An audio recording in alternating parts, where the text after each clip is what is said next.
হাজার হাজার যুগ পার হওয়ার পর ফাইনালি আজকে আমি যাব কলেজ। চলো তো আজকে আমি সকাল সকাল উঠে পড়েছি আর খেয়ে নিচ্ছি হচ্ছে চা, কারণ চা না খেলে আমার দিনের শুরুটা ঠিকঠাকভাবে হয় না। তো যাই হোক, এখন রেডি হয়ে গেছি আর দুই বান্ধবী মিলে বেরিয়ে পড়েছি কলেজ যাওয়ার উদ্দেশ্যে। আর এই যে চলে এসেছি হচ্ছে স্টেশনে বসে একটা বান্ধবীর জন্য আমরা ওয়েট করছিলাম। আর স্টেশন থেকে আমাদের কলেজ বেশি দূর না, মাত্র টোটো করে 10 টাকা দিয়ে ভাড়া দিয়ে যেতে হবে। তো ফাইনালি চলে এসেছি হচ্ছে কলেজ।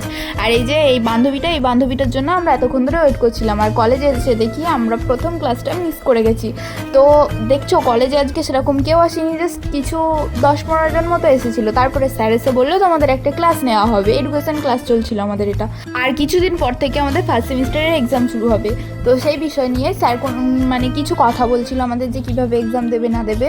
তো যাই হোক, তারপরে আমাদের রেজিস্ট্রেশনের জন্য আমি একটু কলেজের বাইরে গিয়েছিলাম কম্পিউটারের দোকানে। তো সেখান থেকে চলে এসেছি। দেখছো কলেজটা আজকে কী পরিমাণে ফাঁকা। আমি ক্লাসের মধ্যে আমি ছিলাম আর আমার একটা বান্ধবী ছিল।